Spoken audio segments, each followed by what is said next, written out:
Don't repeat the mistake with Nnamdi Kanu by arresting Ipop and Endsars promoters. Industrialists caution federal government. The federal government has been told not to repeat the mistakes it made by arresting and prosecuting the leaders of the indigenous people of Biafra, IPOB, by arresting and prosecuting Endsars protesters and their alleged sponsors. Addressing newsmen on Thursday in his office, an Onitsha-based small-scale industrialist and chairman of Osakwe Industrial Cluster, Awada Obosi, near Onitsha, Chief Johnson Okolo, said that the federal government should have dialogue with IPOP or ignore them. But it made greatest mistake of arresting Mazi Kanu, and it is trying to make the same mistake by arresting and prosecuting Endsars protesters. Chief Okolo also berated the judiciary for alleged misleading the federal government by giving the court order for the freezing the account of some Endsars protesters, adding that the judiciary is turning to be the greatest problem and agency of confusion in Nigeria. He said it is contradiction for the federal government to approve the panels of inquiry being set up by state government to look into Endsars protest, only to turn back to arrest or heave its blessing to the arrest and prosecution of the protesters and their alleged sponsors. He said that the move is going to be counterproductive for the country and for the achievement of any meaningful result, adding that it amounts to passing a vote of no confidence on panels that have already started sitting whatever report that will come out of them. The move being made by the federal government to arrest the Endsars protesters and their alleged sponsors will create more problems. They claimed, particularly the Southeast governors, that IPOB and Mazi Nnamdi Kanu are problems to Nigeria and that IPOB is inciting another civil war. But what the federal government and its agents are doing now by arresting Endsars protesters is more dangerous and is capable to produce 10 more dangerous people and groups than IPOB and Nnamdi Kanu from across the country. If you look at the list of the people they said they are going to prosecute in the court: musicians, entertainers, comedians, ex-footballers, religious leaders, and what have you. These people are known across the world and have the capacity and all it takes to incite violence, rubbish the country, and create problem in Nigeria. The best thing the federal government should do is either to dialogue with the protesters or ignore them. Why are you prosecuting them? Did any law in Nigeria prohibit protest? Are you now calling them the hoodlums that broke and looted the warehouses where palliatives were packed, or the ones that alleged burnt police station and looted gun as we are made to believe? The federal government should tread softly and cautiously with the Endsars issues. That is my honest advice. To me, the youth who organized the Endsars protest were credible and patriotic youth. They organized and did it with international best practices until it was hijacked by hoodlums.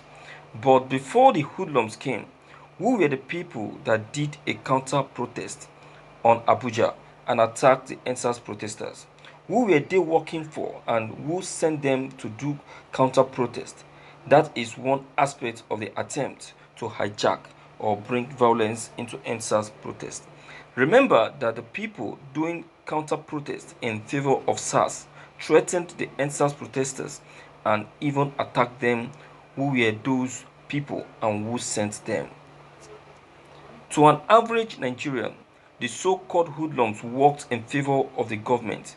They saved the government from collapsing because many people, including the elders, wanted to join in the protest, and by now the government would have been collapsed if not for the hoodlums that hijacked the protest and scattered its real intentions. Intact, the protest would not have ended with just the youth. Every other person wanted to join in the protest. The government should not cause more problem in the country by arresting and prosecuting anybody because the hoodlums worked for them. Otherwise, by now, the country would have collapsed because of the way the protest was escalating.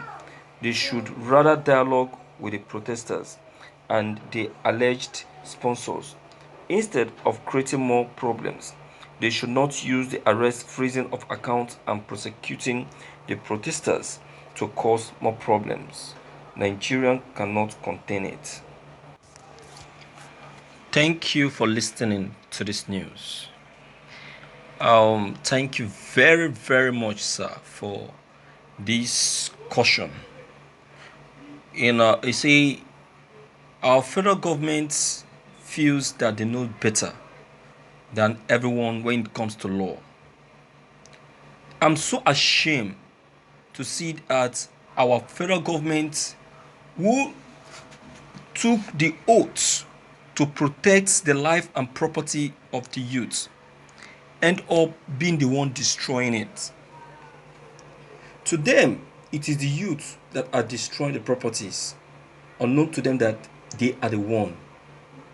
They are the one that pushed the youth to the wall. At first, the protest was peaceful. There wasn't any violence. Not until the federal government made a move by sending hoodlums beginning from Abuja, because I believe that those hoodlums that attacked the protesters at Abuja are working for the government. And now that those hoodlums later turned their back on them by attacking them, that is when they now knew that they can now be against the protesters. Now that they have been advised to face their own roots, let's see if they will listen. Nnamdi Kanu have done all that he could to make them understand that dialogue is the best, but they have refused to listen. Let them do what is in their mind, and let's see who will win at the end. You have spoken at length, sir. Thank you so much. So, my viewers, I want to use this medium to call on you to also come into this matter. Click on the subscription button as well as the bell button to get updated whenever we upload any new videos. Thank you.